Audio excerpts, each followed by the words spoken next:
Hello, everyone. My name is Ellen Ferreira. I'm president of Democrats of the Red Rocks. Welcome.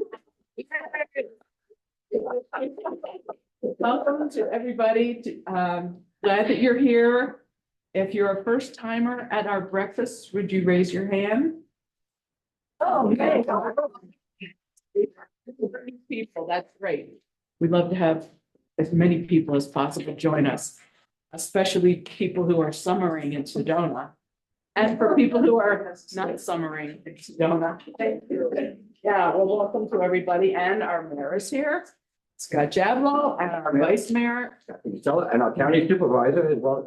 county supervisor, Kathy, Holly, our vice mayor, where is Holly?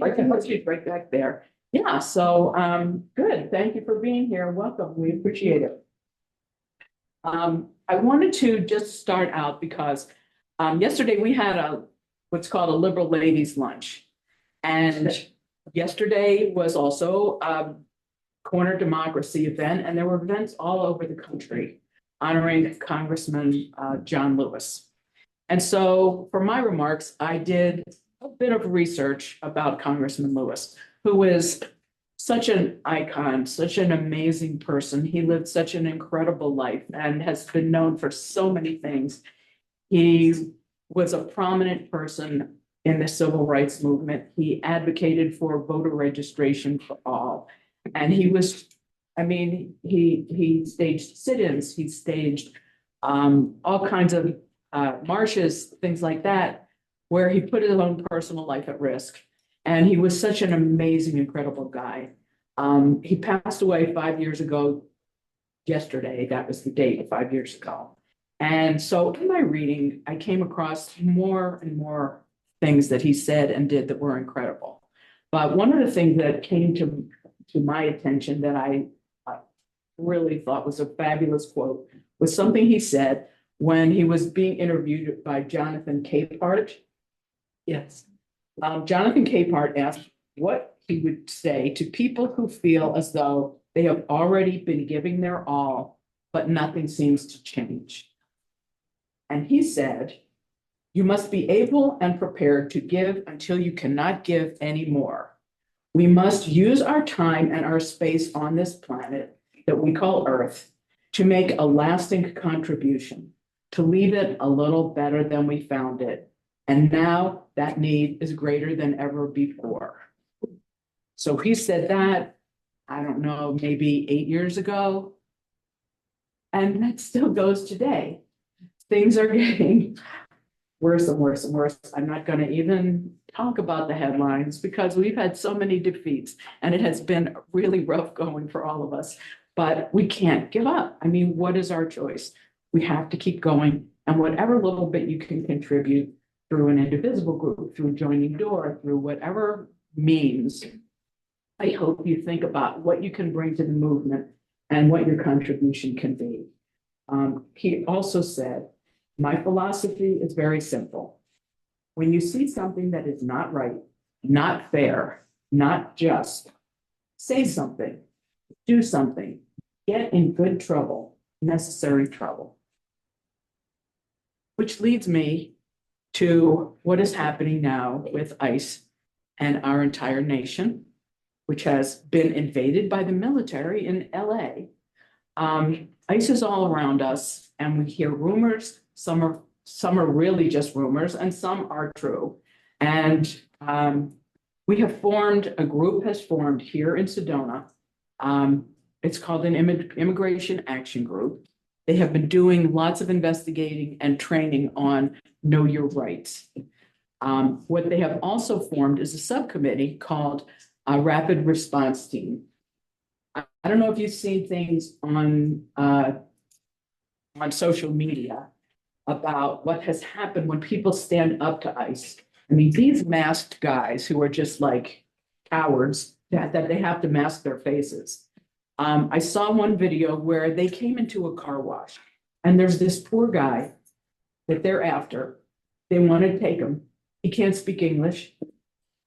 And the people from the car wash were adamantly like going after these ICE guys, like, show me your ID, show me your badge, show me who you are. We want identification. This is kidnapping. You can't take this guy. And they just ganged up on ICE. And surprisingly, ICE turned around and they walked out. They left.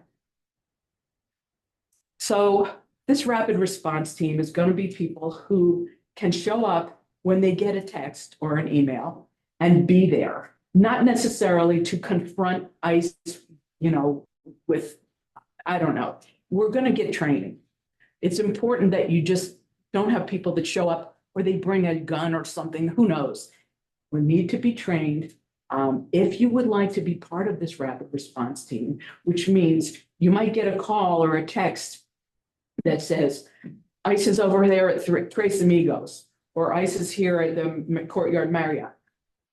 Go there if you can and film it, and then we'll see what happens. But we're developing this telephone tree or text tree, whatever it is now.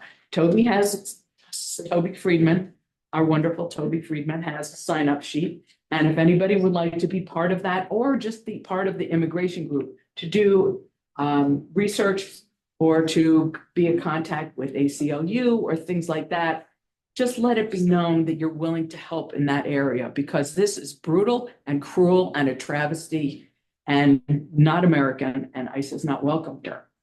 So that's my pitch for rapid response team. Okay, I just wanted to bring this up, not for real discussion, but just to let you know.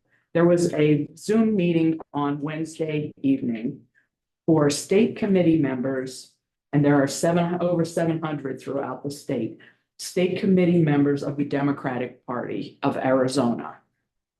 On that phone call, that Zoom, the state chair, who was recently elected in January, was recalled. It required a 2/3 vote, and he was recalled as chair. So right now, the Arizona Democratic Party does not have a chair.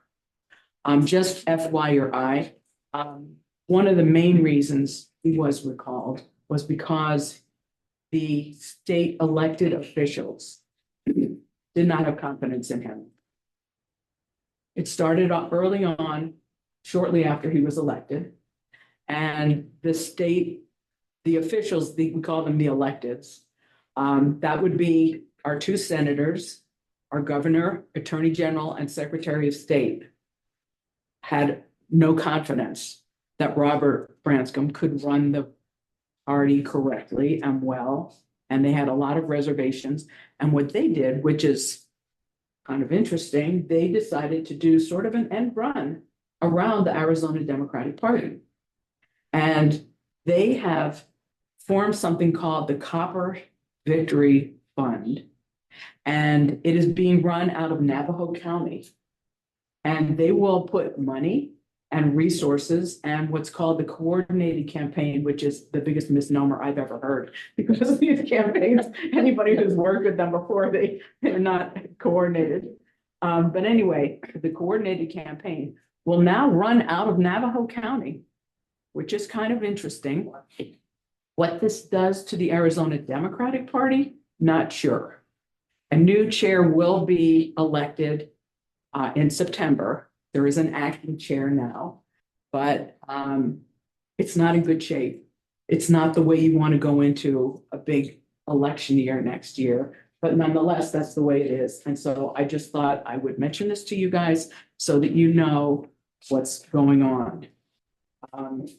Okay, next Tuesday, there will be an event at El Portal. I cannot tell you what this event is, but I'm urging you all to be there. I know, it sounds kind of shady, but it is not shady. It will be a big announcement, a big political announcement about a person running for Congress from our district. And I can't give you any more information other than there is a Z in his name. So you can try to figure that out. But next Tuesday, El Portal, 1:30. Please come. We'll all be together. We can gather together. It'll be a fun and nice event, and we hope a nice turnout. And then next month, the DORR breakfast, which is held, as you guys know, on the third Friday of every month here at the community center at 9:30 a.m. The topic will be artificial intelligence. Ooh, does anybody here know a whole lot about artificial intelligence? Raise your hand if you think you're an expert. Okay, for the people at home, that was zero. 0 people think they're an expert on AI, but we have some great speakers and we are looking forward to having that and bringing that to you.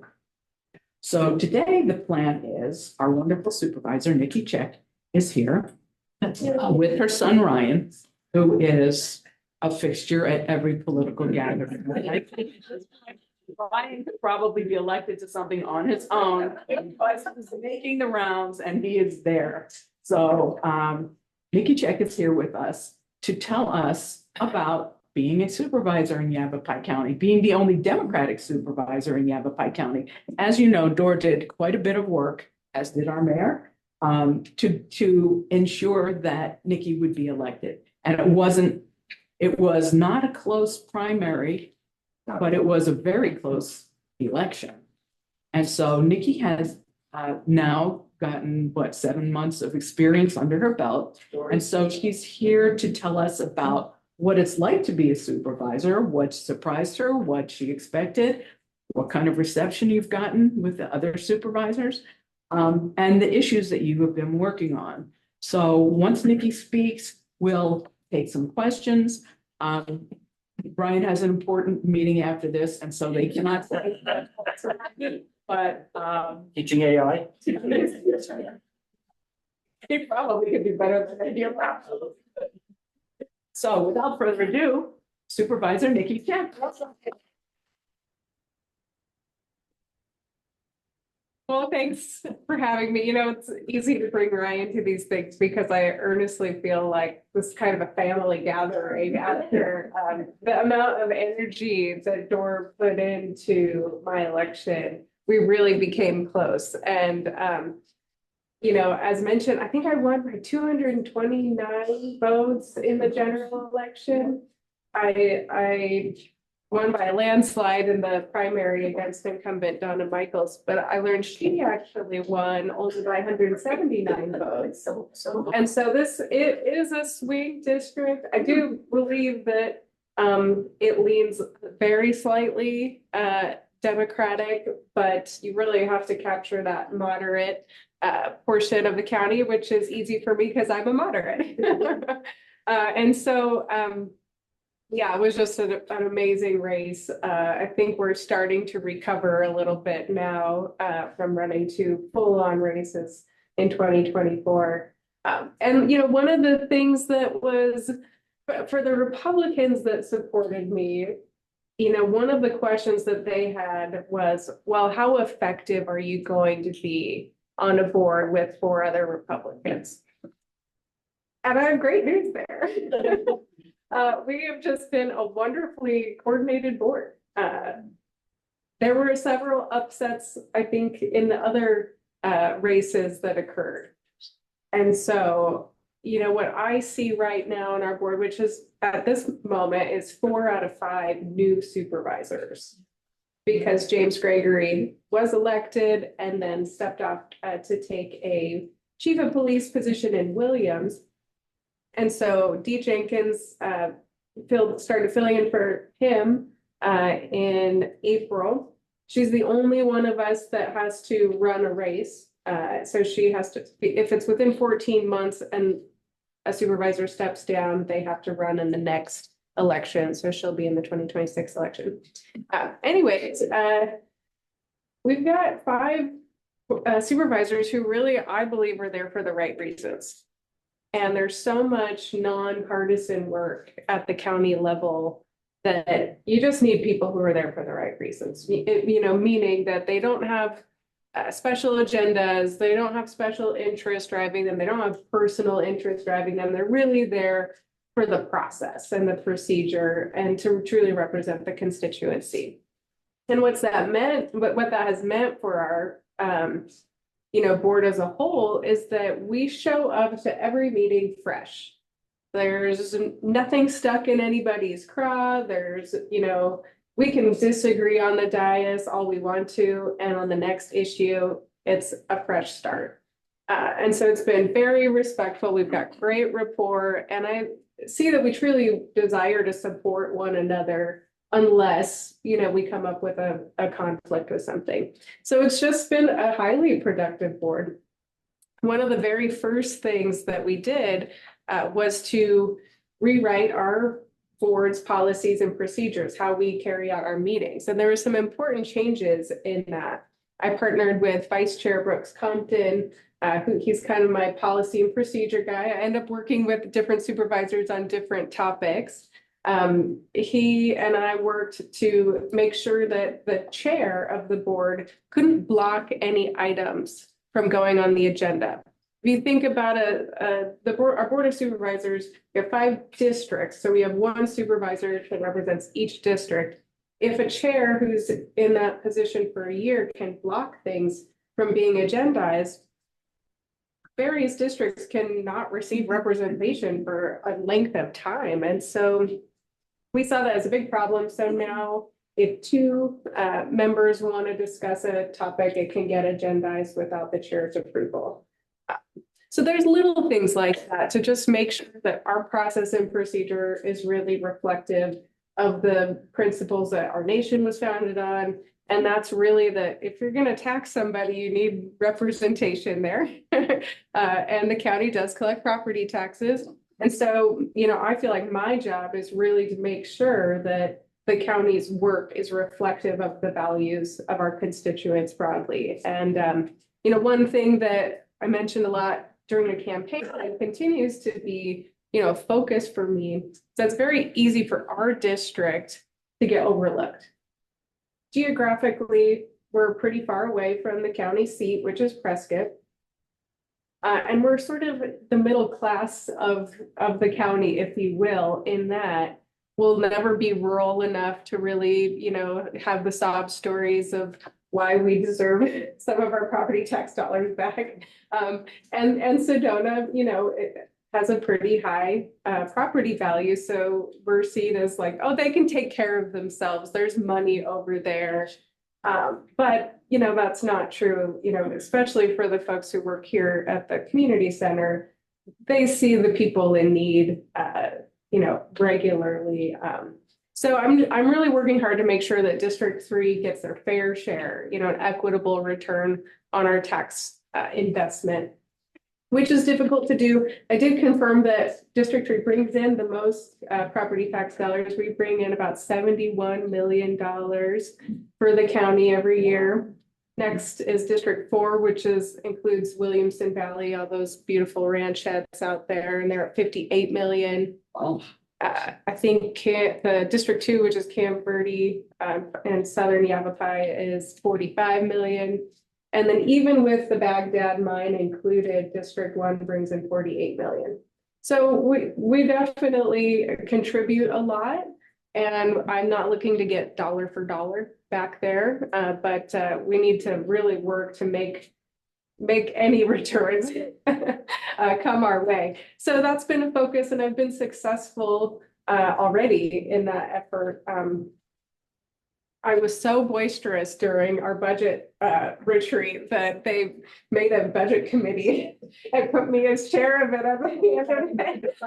So they don't have to hear from me in the same way next year. It is, yes. Dee Jenkins, Supervisor Dee Jenkins, has a financial background, so she and I are kind of working together on the budget committee for next year. So we're already looking at next year. But some of the wins include library funding. Yes. That was a component that. So what we did there is we flattened the library district tax. We didn't raise that tax, but it does allow us to raise additional money based on the increase in property value. And instead of pitting municipal libraries, which really were the ones that suffered the most from the most recent cuts in history, We didn't want to pit the municipal libraries against the super rural libraries that are run wholly through the library. So, we kind of did a rising tide raises all ships and just increased funding a little bit, not a huge amount, but I think we recouped about 25% of the costs of the cuts that occurred in prior years. And we'll try to just take a steady approach and do that again next year until we can really right that ship. I'm not, I definitely am fiscally more conservative, so I really think about it when we take that approach. The library district was in just incredible shape in that I think their bank account got down to like $1,000 at one point. Wow. I mean, just none of the building repairs were happening. Everyone's understaffed. I mean, it just was to a point that there needed to be some intervention. So I was really happy to be a champion for libraries there.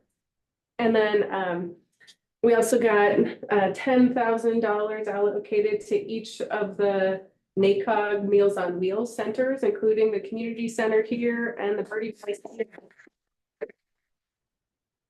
So again, another just a little bit, but it can really help in these uncertain times. And just on Wednesday, I stuck my finger in the meat grinder one more time and really tried to, had to make a case to keep the community development block grant funding where it was for Verde Valley Habitat for Humanity, which actually those funds can be used countywide. But what happened there is the Prescott Valley became an entitlement city, and so their population and poverty rates got removed from the county's formula. So our budget for CDBG got cut by about $260,000. And so one of the things that we had funded through that was Prescott Valley's food bank, and it only made sense to have that cut reflected there because Prescott Valley can then jump in and keep that funding going. They get funded annually. The county only gets funded every 4 years. So we didn't want to, blow our pot on an entity that can receive funding next year for a similar project. So we kept those funds going to Verde Valley Habitat for Humanity, and then also did make a small cut to a project addressing cesspools in the Ashfork and Seligman area. So there's lots of problems. You learn about lots of problems. No, I didn't know that our Yavapai County had 1,500 cesspools, left over from the 1800s. Yeah, no, it's not a septic tank. It's just a tank with holes in it, I think. So the cesspools are a problem, and anyway, so little fights like that, I've been able to be successful in maintaining our resources and just really making the case. And it takes being a little bit scritchy sometimes, but I've been enjoying that, honestly. So, and it hasn't cost me any relationships thus far. Let's see. So, broadly, I'm also really impressed with sort of the speed at which I'm attaining some of what I was seeing as long-term goals. I really wanted the county to address groundwater. So I've been working on the statewide groundwater coalition, kind of working with the governor's water policy team. We really tried hard to get some legislation passed this year, but it's very clear that our legislators aren't serious about negotiating to a degree that will really produce effective results. And so I really kind of invited Yavapai County to invest more of its time and resources to better tell our water story, to better understand our water story. When I was mayor of Jerome, 2012 through 2014, I was on the Water Advisory Committee, which was an intergovernmental committee, and looked at water modeling and trying to, make some data assessments about our groundwater systems. It just was, honestly, the people in that group didn't want to understand the water problem.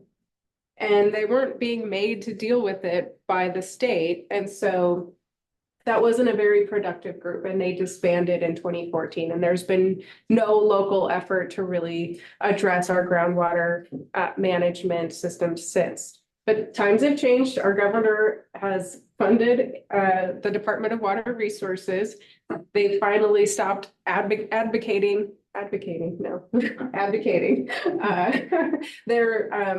their duty to assess groundwater basins. And since Governor Hobbs has been in, they've done 14 basin assessments. So they're starting to do their work again, but we don't have a voice in that conversation because we've been sitting idly. And so one of the first things we did was attend the Growing Water Smart Conference hosted by, I think, the Sonoran Institute.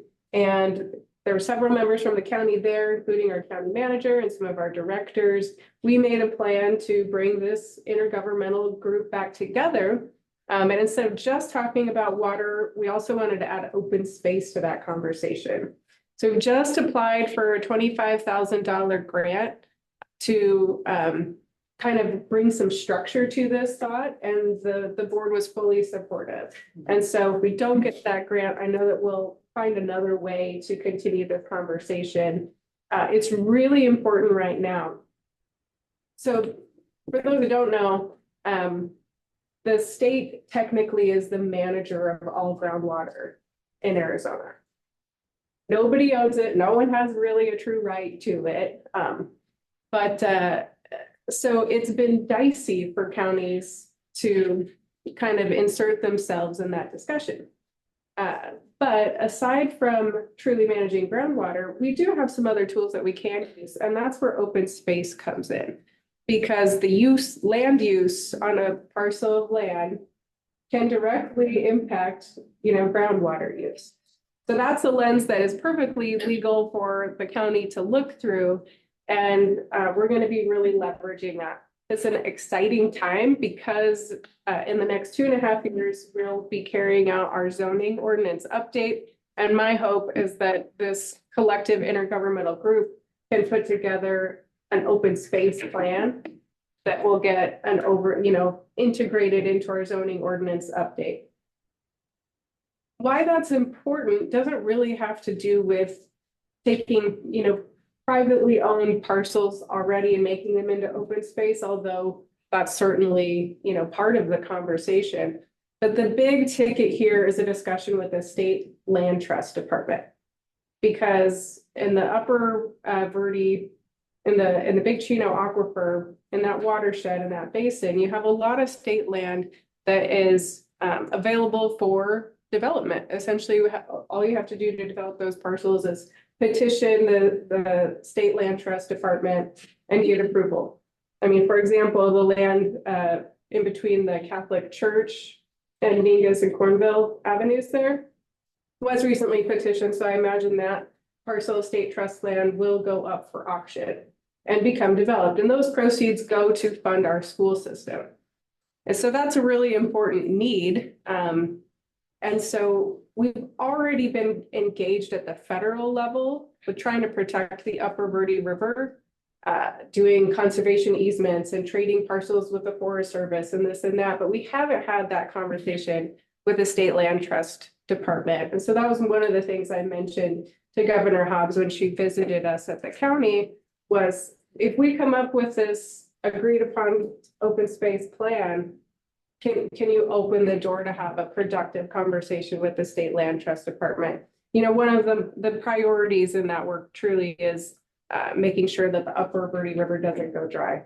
The middle and lower Verde are have a lot more, flows into it. So I don't imagine that those sections are immediately in danger of going dry, but the upper Verde certainly is, and there's the most development pressure. Where is there?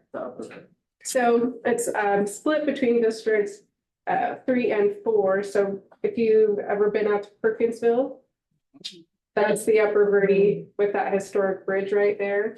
But it's technically from Clarkdale all the way up to Sullivan's Dam near Paulden.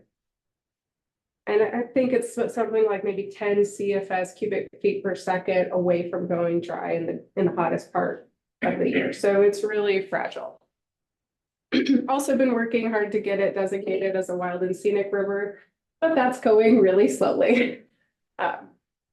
Because Eli Crane is not interested in pushing it forward, so just a little note for you all. Who is that? Eli Crane. Our congressman.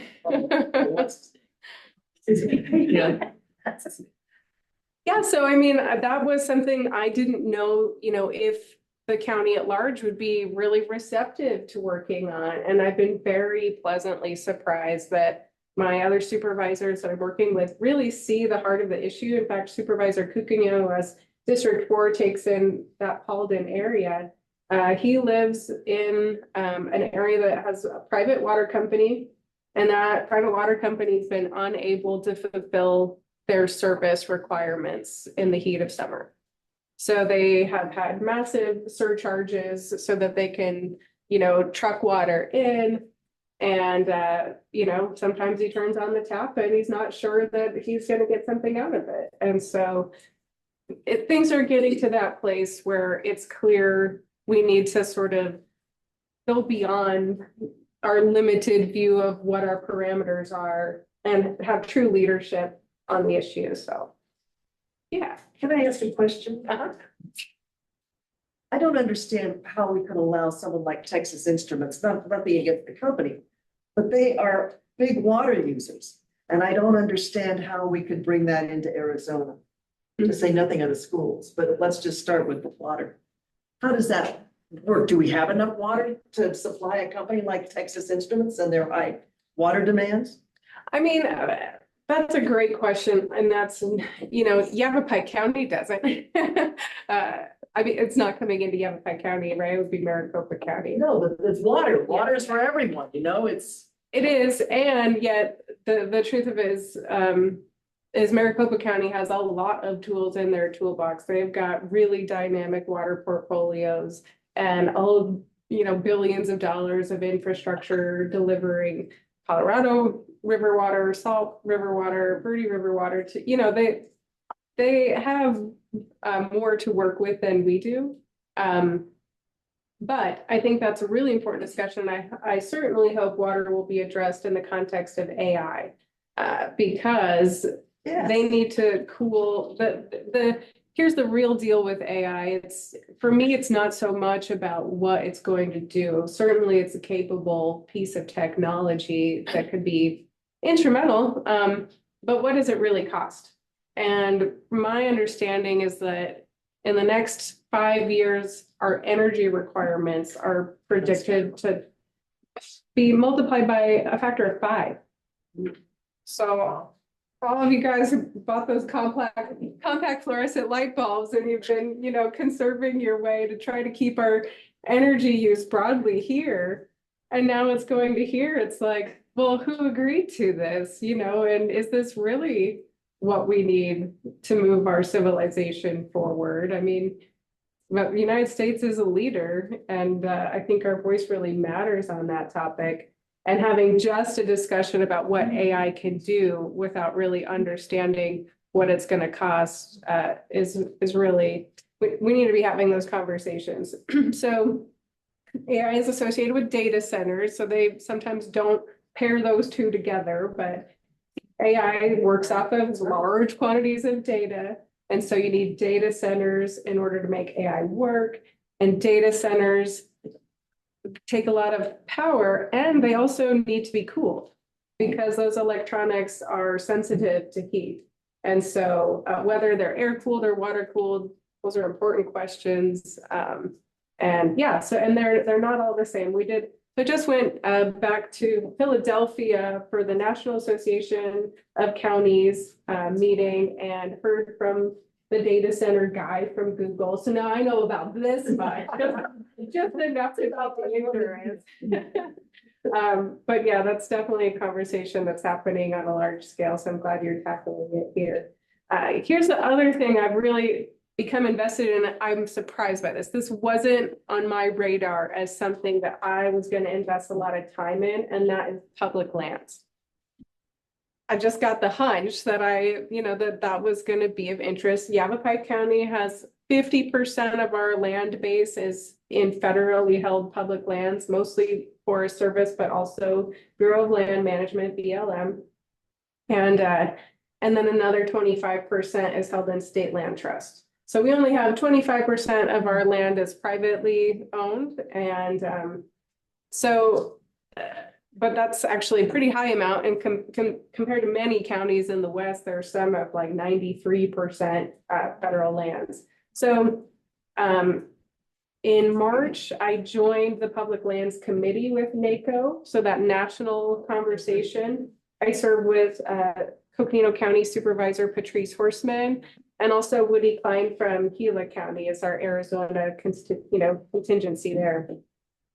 But what just happened with Senator Mike Lee from Utah trying to sneak in a 2 to 3 million acre mandatory sell-off of our public lands within 3 miles of cities really made me glad that I made the decision to invest my time on the Public Lands Committee. So we passed a number of resolutions last week in Philadelphia, and now's the time to start working on new resolutions. They also changed over leadership. So the chair was Commissioner Todd Devlin from Montana, is going to be Commissioner Jerry Taylor from Garfield County, Utah. So I imagine that this is going to be a point of interest for him. And my goal is to really come up with a grounded approach. And I want to mention this here to you today because there is some blowback, so much blowback. I mean, gosh, you can really see how much people care about their access to public lands. But what I don't want to see is have this conversation go to not a single acre. Because there is a true authentic need in this conversation, even for Yavapai County. Yavapai County right now is trying to buy a parcel of inholding in Cornville. It's in holding. So it's not like, a broad part of the Forest Service is kind of tucked into a community already.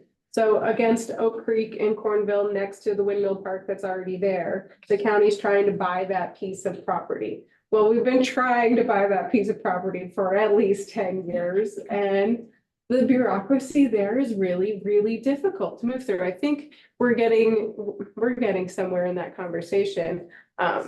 So even Yavapai County has a need, and a desire to take in some public lands and put it a part of our plan, our vision. And that's the really important key here. If we let the federal government start doing our land use planning for us, we are in trouble. We've all spent decades. I mean, I know the Sedona City Council has spent a lot of time thinking about your comprehensive plan. How and where are you going to deliver services to your constituents? And to have just broad swaths of land, plopped into your service area it just would create chaos. And so, my proposal is that, yes, we should create an opportunity to fast track the sale of small, portions of public land that are petitioned by local government. So they have to have a local government sponsor, maybe even if it's a private company, to say this matches with our community's vision and our plan for growth. That way, it's not going to be a top-down situation. So that's really my hope and my goal, that we'll get that conversation going at the national level. And Eastern counties don't really participate because they don't really have public lands in the eastern side of the US. So it's mostly the Western interstate region also is kind of doubles as a second conversation. So I've got more conferences to go to than I thought I would have to, but it's an important conversation to have. And I do believe there's an authentic need under it. I do believe that there's a way to navigate it responsibly. And it just has to be a bottom-up approach instead of a top-down approach. How does the Yavapai County plan on using the land in the Cornville area? To make a park, to extend that park. So pretty good use. Yeah, but there are some really big changes coming with the Forest Service in particular. There's a process called NEPA, the National Environmental Protection Act, which was a really important act. it was weaponized and really truly made into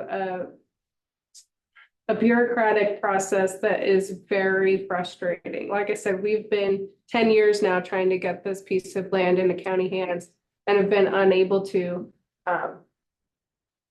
There already have been major sweeping changes to that. So what happens is that each federal agency that deals with public lands has to come up with a way they're going to apply NEPA administratively. And then the Forest Service in particular had to then negotiate that plan with the EPA and with another administrative arm. And that's where the Forest Service in particular just got overburdened with a lot of requirements. So what's happened early in July that was really, I think it was an executive order that just rolled it all the way back to the letter of the law. So the different agencies don't really interpret how they're going to apply it administratively. Like there's not a lot of creative leeway for them, and also no negotiating with the EPA over how they're going to administer that. So I'm not sure how that's really going to work out on the ground. Most assuredly, there will be positive effects and negative effects from that. I mean, you can imagine. But yeah, it's a changing landscape. And, you know, another thing that might be happening is these forest plans. You make a forest plan and it should be good for decades. Essentially, they can be really hard to change.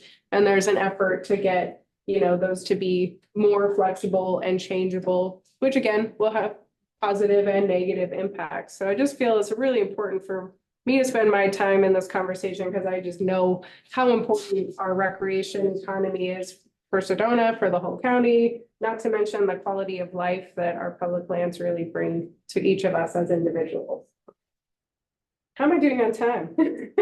You're doing fine. Okay, good. If you want to open it up for questions, we have people online, and we have that. There's one more, before we go to broad questions, I just wanted to touch on some of the other things I'm working on. Transportation is, so groundwater is kind of my legislative state level issue I want to work on.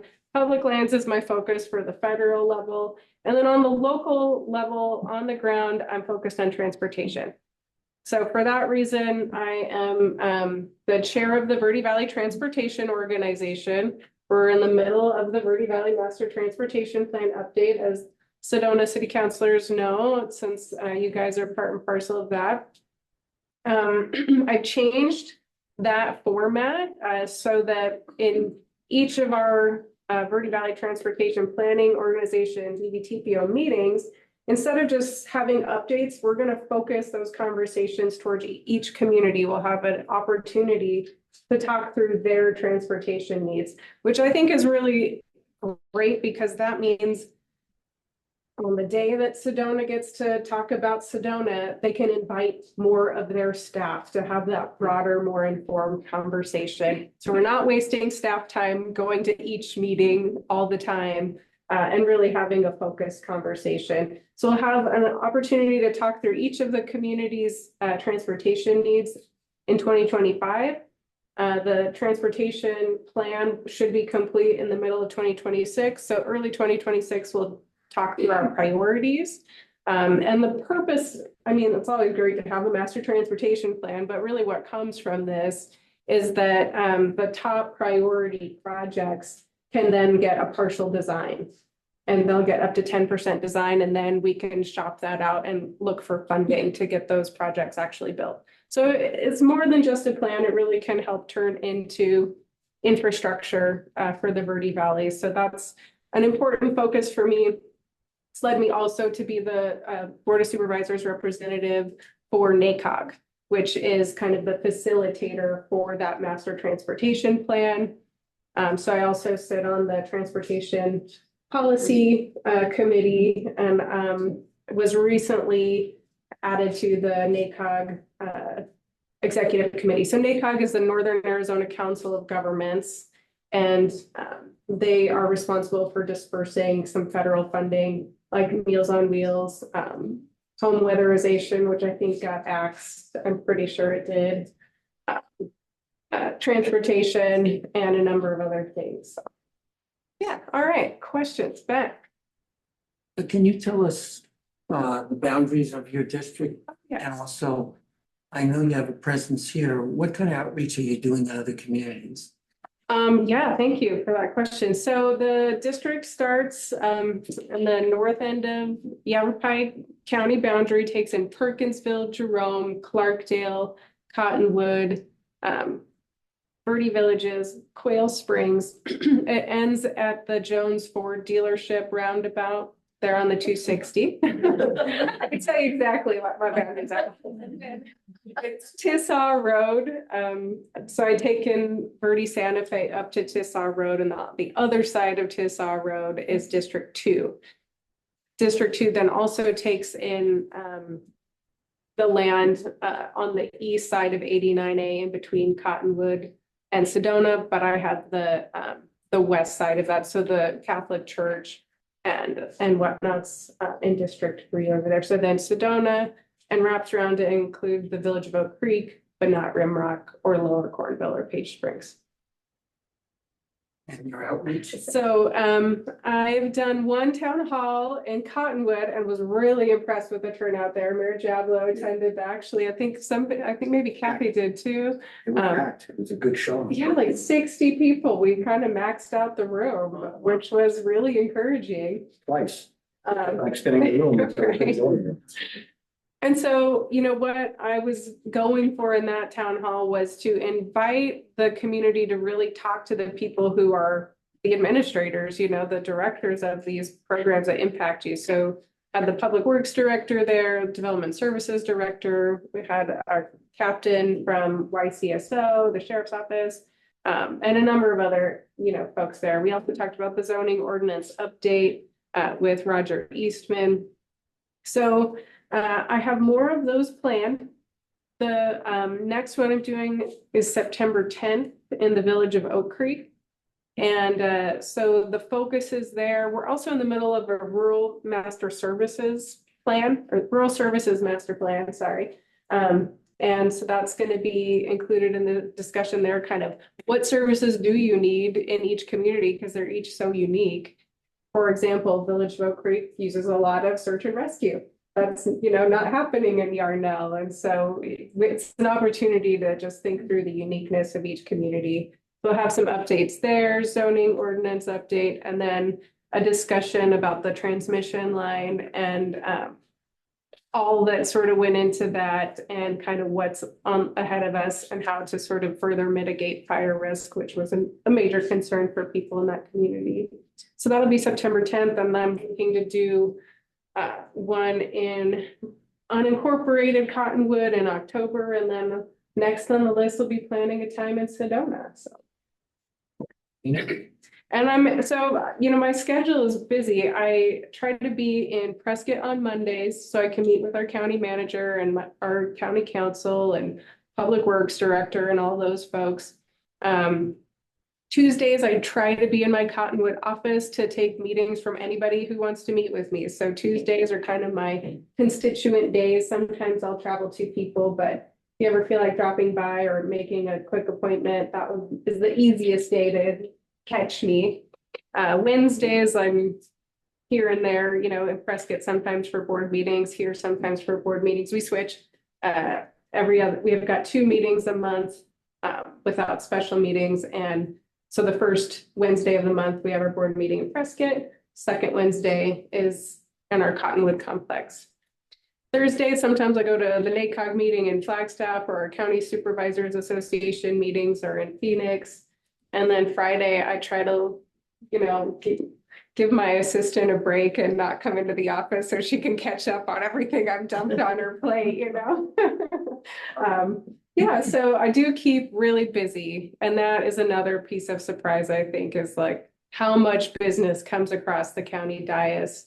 And it really is stuff that impacts people's lives, you know, if they're able to get a building permit or a conditional use permit. And so you really have to take the time to invest in understanding all those issues. Thanks, Mayor. Can we talk about healthcare for a minute? Yes, yeah. So, the governor's come out with a statement about how many prospective Arizona citizens are going to lose their health care. And there's been a number of, due to the cuts from the big Beautiful bill. but we're in a rural area and we have had issues with our healthcare for a long time. Now things are starting to get on track a little bit. And I think everyone would agree if they've been to Northern Arizona healthcare recently, that things are much better there. So it's disheartening to think that, and if people don't know, Medicaid provides the base of funding for hospitals. If that goes away or gets cut back so drastically as to, and Northern Arizona Healthcare is a not-for-profit. So if that gets cut back so they can't afford to keep all the facilities they have, our concern would be that the Verde Valley is the one that gets short-shifted in all of that. So has the county been in discussions? Do you have any data on what you think the impact is going to be for Yavapai County residents, for our district? What's happening? Well, it's an excellent question. And so, for those who don't know, the county does have a lot of skin in the healthcare game because if somebody comes to our health, clinic and needs to be seen, we have to see them. We really do. We're charged with providing medical care to those who come to us, regardless on if they're able to pay. Now, we have done some good work in developing a sliding scale to help us out a little bit to, encourage people to pay what they're able to pay. But yeah, when you start to see slippage at the federal and state funding levels, it's certainly going to put more on our plate, and our plate's already pretty maxed out. We also have a dental clinic with an amazing dentist who just is so passionate, and he's the only dentist in Yavapai County that can do dental work for access patients. So that's already Access meaning really, next Medicaid, yeah. And so he's already really maxed out. And so that, well, actually, I think that that's in our Cottonwood clinic. There is another dentist on the other side of the hill too. But certainly the pressure is coming our way, and we just have had no way to really quantify the impact until it shows up. So what I can say is that this was one of the squeaky wheels I was, squeaking in budget season to really set contingency funds aside. And we did do that. So we do have a really solid rainy day fund. Some of it has to be set aside for capital. There's certainly restrictions on how we fund different pots of money. But that was definitely, in my mind, the thing that I'm bracing the most for. We also, SNAP got cut completely, the Supplemental Nutritional Assistance Program, food stamps, basically. And so that reduces not only the many people who rely on that service, but also a portion of our county health department, will no longer receive funding, and some of our healthy living initiatives were funded through that. So we're definitely going to be shrinking what we can offer at the county level that way. But just a note, yeah, absolutely. Our rural hospitals are the ones that are living on that wire already. So they stand to lose the most in this cut. So I haven't been able to think through, everything that's about to change for the county, but health is the number one place where I really am worried.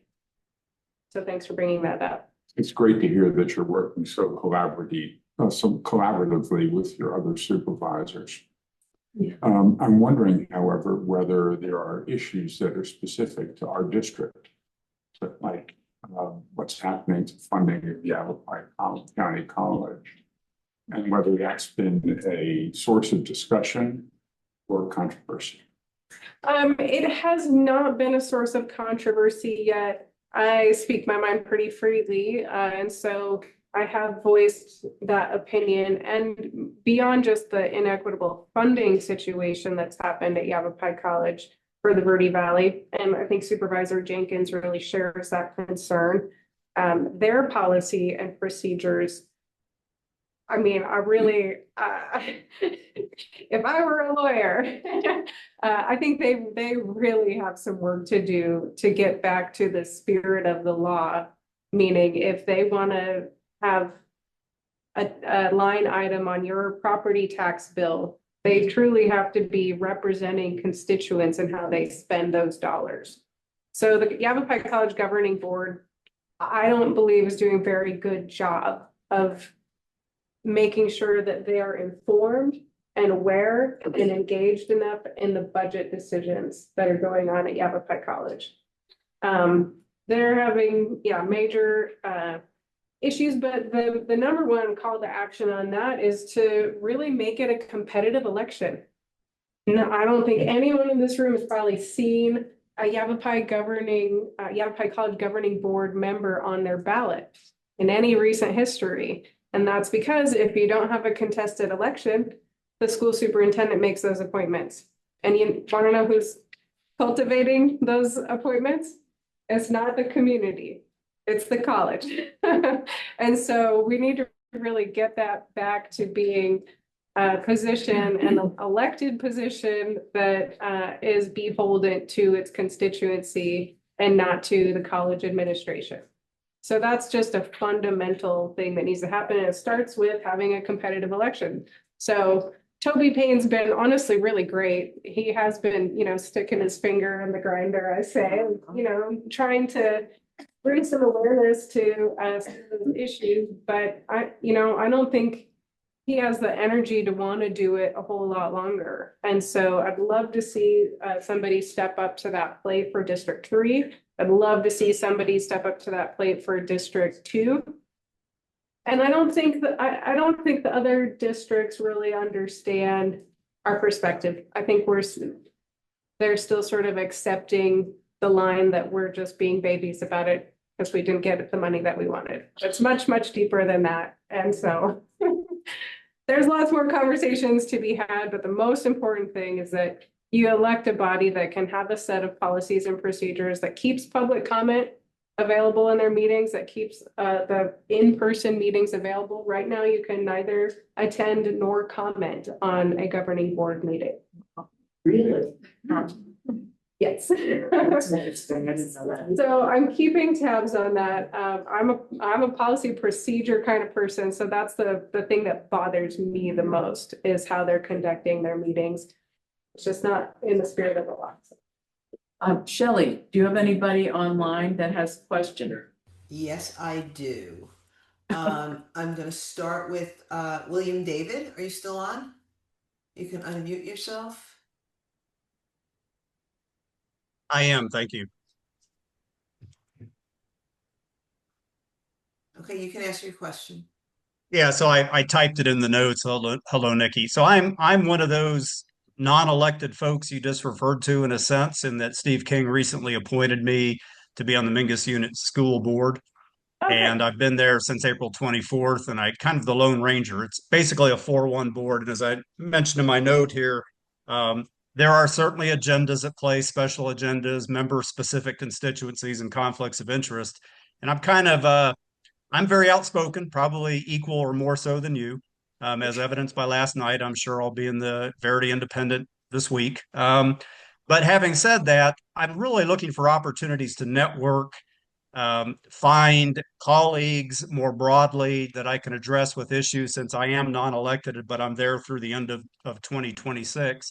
And so I'm looking for those opportunities to network, and will welcome kind of direction on who to plug in with, so that I can touch base with who might very well have been my constituency for an election, but who I, because of appointment, don't have. And so I would welcome that. I'm also going to be seeking out your office time on a Tuesday in the future. Okay, great. Yeah, we can certainly start there. But I mean, this is a great group. The Verde Valley Dems are a great group. They meet monthly in the evening. I think on Thursday, I'm not sure which Thursday in the evening at Red Rooster.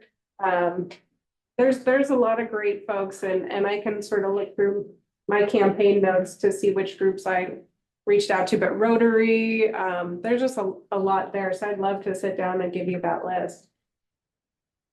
Thanks. Any other, Shelley? Yeah, Rita Race. I will unmute myself here. Good morning, everyone. Good morning, Nikki. Thank you for taking my question. Yes, I'm not sure. I'm away, so I'm not sure if I'm in front or behind of you.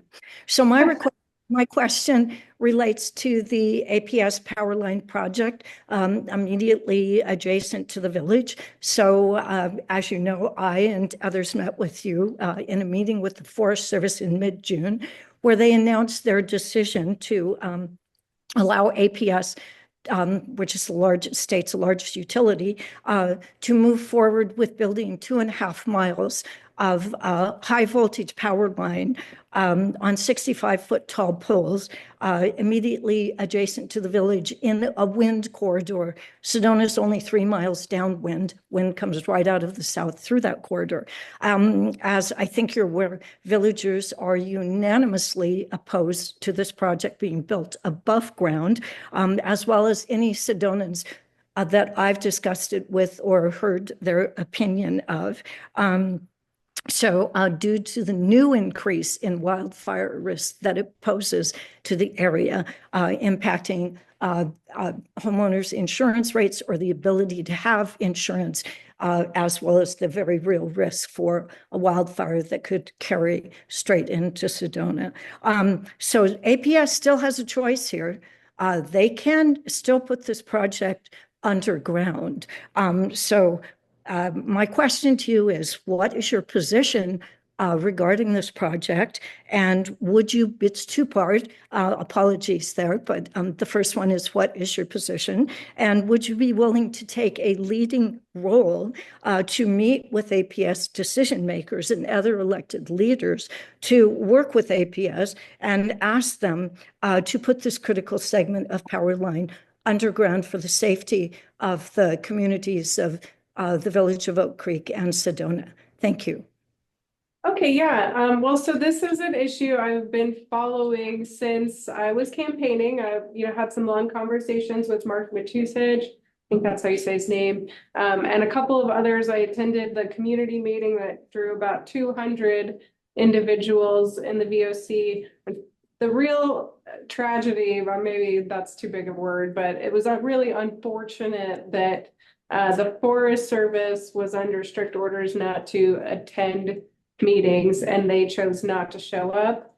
And APS then chose not to show up because they were going to hear, from the Forest Service. And so I was really the only point person in that room. And I really think it is unfortunate because there's a lot in that conversation that has been cleared up for me in many senses. And so, there's, first of all, there's the data that comes in, information about a project, and then there's context that you build around that. And so I started my mindset on this issue was really leaning towards, this is a scenic, road. It's a scenic road. It's a very scenic area, and there's fire risk, so I very much understand the validity of those concerns and a desire to see them, pressed full court. So the county, first of all, to just say we don't have authority on this issue is 100% the Forest Service's decision. I am not going to be taking a leadership role in furthering this conversation. And the reasons why, I'm not sure if it'll really make sense to you or not, but it really has to do with context. So here's the context that has sort of pulled my energy back from wanting to see the rest of that power line undergrounded. Some of it has to do with cost. APS is going for 14% rate increase right now. That's for funds they've already spent. It's not for any future projected expenses. And this is not the only line that has communities, desiring for a full undergrounding. So if you think about APS's power service area, there's an example right across the hill in Walker, which is in Supervisor Mallory's district, that also wanted a power line fully undergrounded. So if you kind of get to understand that the additional costs there are sincere, and truly the context of the fire risk that we, as a county and as a state, sort of come to view as acceptable. The Forest Service in their assessment, which they assessed the fire risk component of this several times, all entities came up with labeling it as a minimal increase in fire risk. And I tried to dig into that. I went to APS's presentation at the Hilton to understand, what is this minimal fire risk? What really is, how did 3 different people come up with that same thing? What's that issue there? And truly, the reason why there's an increased minimal fire risk is because they're adding a section of line. That's just it. Whether it's, even if it's undergrounded, there would be a minimal increase because there's lines there. You're just adding a service area. But there are several other aspects of this project that do improve fire risk. Changing wood poles to metal poles, and then lifting, like you were mentioning, the poles are going from 40 foot to 60 foot, or 45 feet to 65 feet. So they're raised up another 20 feet, which actually does help improve fire risk mitigation. The other issue is there's really a narrow corridor where the line is above ground. Also, I learned that they're undergrounding it around the highway. So where the line crosses the highway is going to be undergrounded, which addresses part of the scenic concern there. No project is perfect. I very much see that this is not in line with the community's desires. And there's, deeper context here in that, like, in other parts of the nation, the process for getting a utility approved on public lands is so difficult that they are choosing to go eminent domain and just put utility lines on private property and ranches in Wyoming and Montana, because this process is so difficult. This transmission line, I think, received the highest amount of public comment of anything that's ever been done on the Coconino National Forest, which I love. So we have a spirited group of people here that are very expressive and very intelligent. And they had their voices heard, which is great. And the more difficulty you add in situations like this, it does feed into the bigger context of, how it goes down other places. So for me, it's just not the hill that I wanted to die on, because I sort of understand the other side of it. But I spent a lot of time thinking about it, and a lot of time reading emails, and a lot of time sorting through what I do see as valid concerns. So sorry if that disappoints you, but that's where I landed. Yeah. Any other questions? That's it on Zoom. May I have a brief follow-up to that, please? Wait a minute. I have a question. It's on there, and you did not call me. I'd also like to ask her a few questions about the transmission line. I moved down here 2 years ago from Flagstaff, where we experienced a really horrible wildfire in exactly this type of pinyon juniper, dry, high desert forest. Absolutely, one of these high 65-foot wire, tall lines could blow down in high winds, arc and spark, just as they did in California. It is dry here. The manzanita is like ready to go. I'm very saddened to hear that, that you're not supporting the community who has been, as you said, loud and vocal in our opposition to these lines being put above ground. especially when the majority of it is already underground, with the exception of this last 2 miles, of 2.5 miles of it.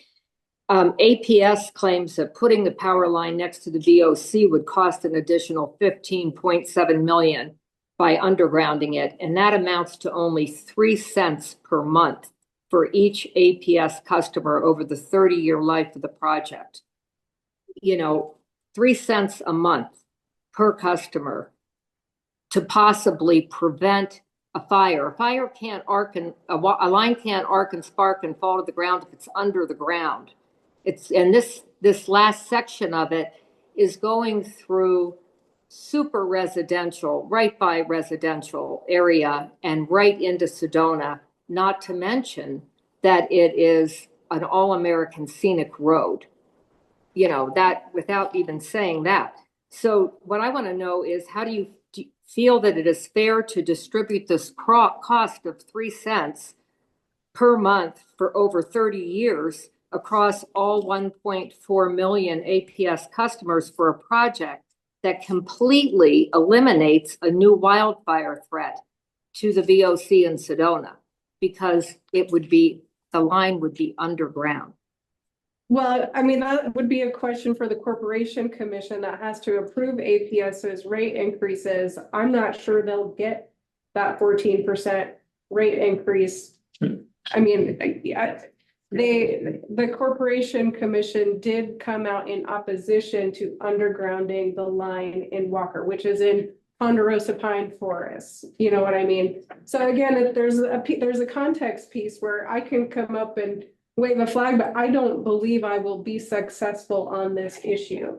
And I want to maintain my relationship with the Forest Service, because we have lots of other conversations to have. I also don't believe that APS actually can change their plan at this point. The Forest Service has to balance the values of the land, which include archaeological and cultural sites that are in the area that it's meant to be overgrounded. So they have their reasons. I'm not going to be moving them. If APS came in and said, never mind, we want to underground that section, I don't believe they would get approval from the Forest Service to do that. Interesting.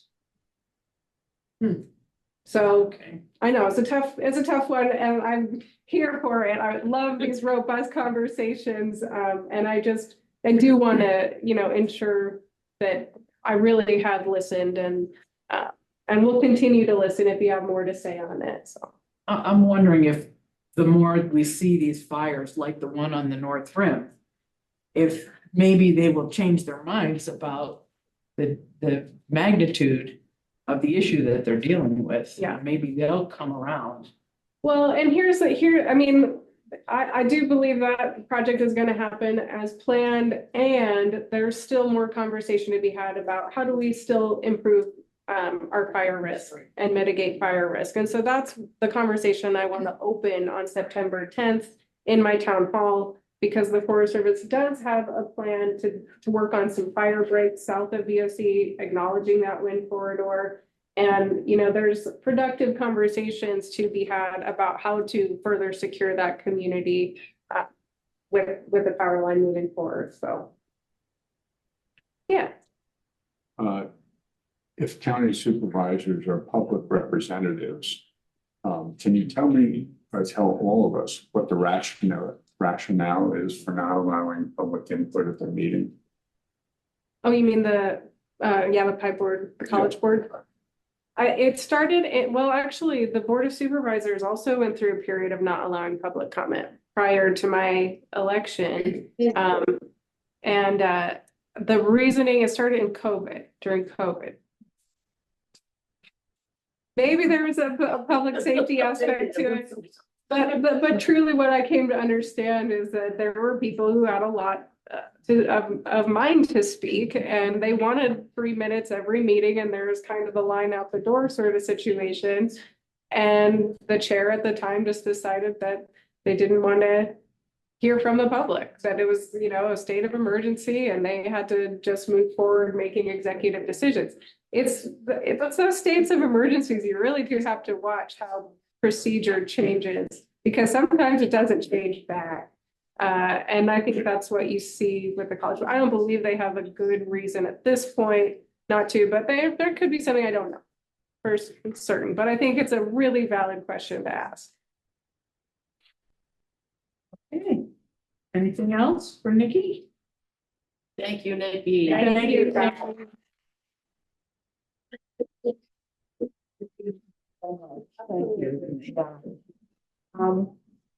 Are there any other issues in general that we feel like talking about, getting off our chest? We can have a discussion about whatever, or we can leave 15 minutes early. It's up to you guys. Okay, there's nothing going on in the national. Take advantage of that time. All right, well, thank you so much for being here. I appreciate it and hope to see you next month for the AI discussion.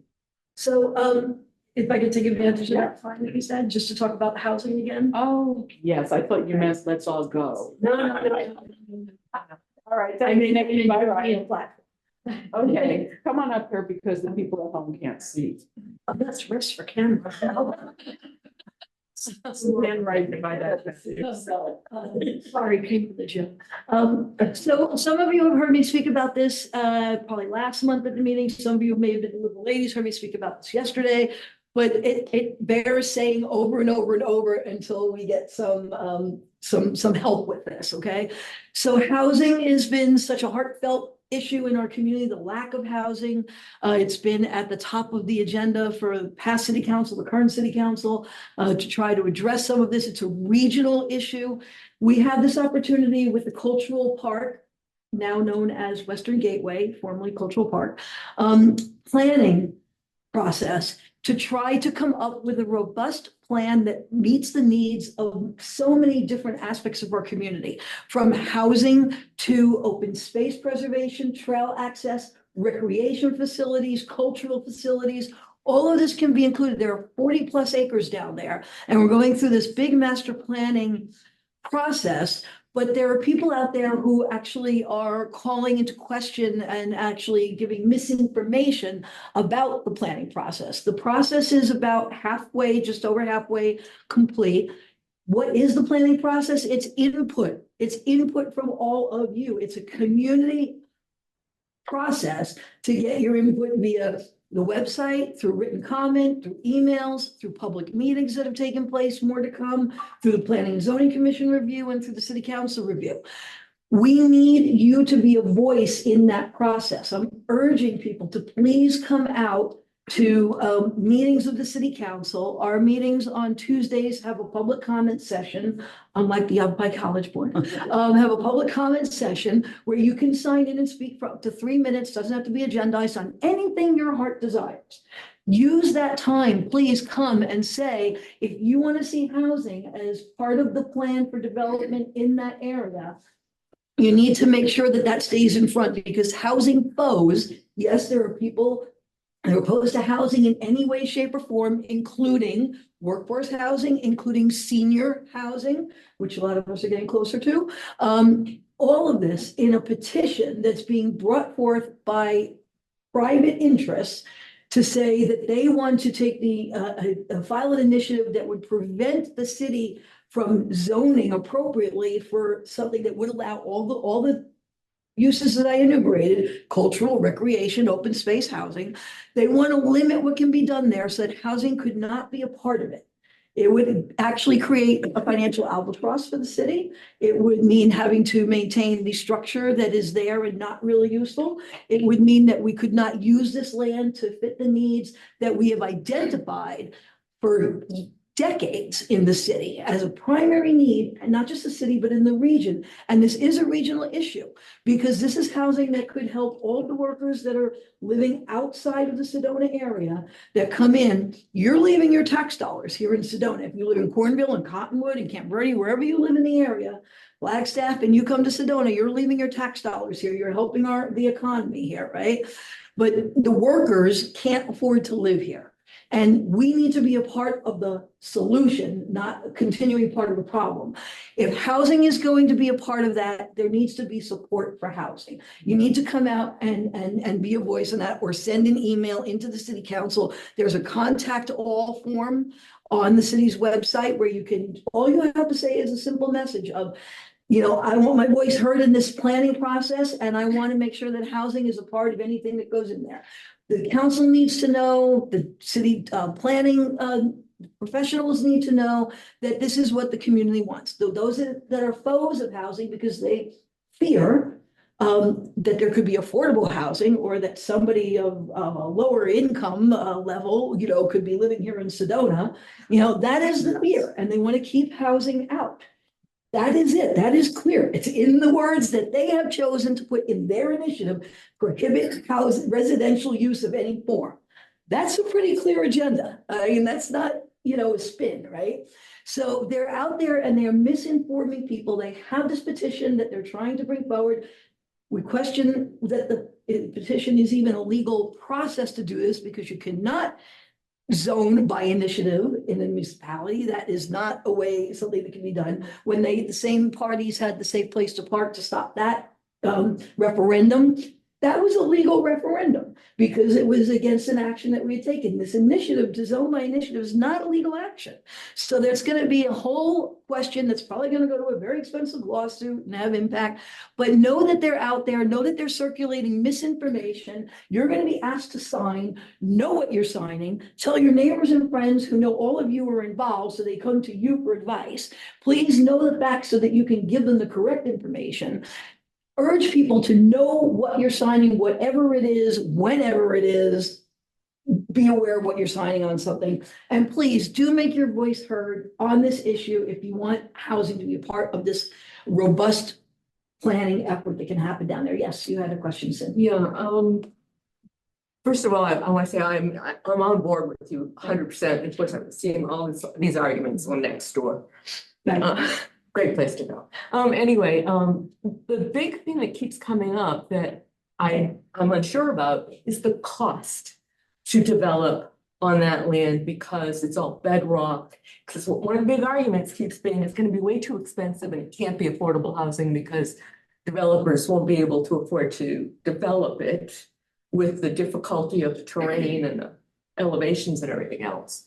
Have we had a construction company or somebody with knowledge of that sort of thing really look at that property and say, yes, this is a viable project here? Because, the Dells keeps coming up as a much less expensive place to develop, although I think people forget about all the wastewater issues out there. I'm so glad that you raised that point, because that's part of the misinformation that is being put out there. There's this great alternative. It's the Dells, and it's so much easier to develop down there. It is not easier to develop there. The city is using that. We are using that land for wastewater treatment and the release of the excess effluent that happens. I mean, that's been sprayed on that land for how many years now? 30 years. So, and we have, the city council is looking into exactly what remediation of that land might be required for future use, but nothing would be able to develop down there quickly or easily. What do you want to do with the injection wells that are there? It's not the same. You have a land here within city limits with close proximity to already a transit, public transit, which already has electrical lines that have been run to it for the former use of the amphitheater. It's already been disturbed land that has somewhat been graded for parking and uses. It's not true that we don't know if this is better or worse. I mean, you never know until you put a shovel in the ground, right? What you're going to really hit and what might come up there. But it's not true that is a better alternative there. And you were right to say developers, because the city owns the land. We will have to decide, and we will decide that as a result of the information that we get from the process and from consultants that we've hired, whether will the city retain ownership and lease it for various uses? Will the city sell parcels of it, to an approved structure? The one thing I can assure you is there will not be short-term rentals on that land, because that is something that we are going to make sure any housing that goes in there will be deed restricted, because the city owns it. We know the devastation that's happened to our city for short-term rentals. That will not be in that area. So there are things that we can do there that we can't do elsewhere. And there are advantages location-wise and also infrastructure-wise in this area. I do not know, and I do not think that this is a more expensive development opportunity than other areas are. Every development opportunity in Sedona is challenged, absolutely, because of our topography. Right. Yes, Ben? I think some of this came up because of an article in the Red Rock News a number of months ago that talked about, and it disturbed me as well, talked about thousands of I don't know if it's thousands, but many hundreds of development, not developments, but units. You know, so many stories high, and that was part of the plan. Right. Is that part of the plan? I mean, Okay. that's. These questions are so good because I can't remember everything I want to say all the time, and then your questions prod me to fill in the pieces of missing information. In what has been, the consultants have put together based on the public input that we've gotten, what possible uses could go in what areas of that land. There is a maximum amount of residential that they've said that the land could accommodate, which is 430 units of housing. That's a maximum that the developer has said, so you need to sort of keep that cap in your head as you're looking at it. That does not say that 430 units are going in. Now, the opponents, again, misinformation and renderings that they are put forth, they show you this like cell block looking apartment structure. And there's misinformation, right, looking like, something, something horrific. But there is no plan yet we don't know, is it going to be garden apartments? Is it going to be a mix of some rental apartments, some condos, like entry level condos? Will it be interspersed with, private, more higher end individual home? We don't know that yet. It remains to be seen because we are in the planning stage. So anybody who shows you a rendering of this is what is going to go there, that is your first red flag that this person is manipulating you with an untruth. Okay, because there is nothing at the moment that is planned for that. So at 430 would be a maximum. I highly, highly doubt that we'll ever reach that because there are other uses we want to get in there too. One of the Sedona International Film Festival wants to come into some of the commercial space down there, which I think is great, and it restores the cultural aspect of what that land was originally being used for. I would like to see some more complementary uses as well. Anything we take away, if you build out more commercial that would accommodate these cultural uses, don't confuse cultural and commercial, but it's a commercial designation for a cultural use. Okay, would have to reduce down some of the other areas. Or do we want to have a big indoor recreation center with an indoor pool? We've all been jealous of Cottonwood for years now, right? Things like that. All of these things have to balance and be used out. 430, highly unlikely that would happen. Any of the density renderings that the consultant has shown, I can only speak for myself at the moment now. I am not in favor of the kind of density that has been put forward as a potential, and I don't think that there would be support for that.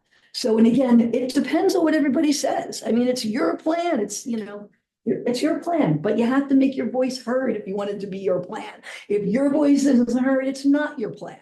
So again, please weigh in. And so you had mentioned yesterday, there is a meeting coming up with the city council. Yes, and I see Holly's trying to look up the date again for it. We keep getting it wrong. I'm sorry.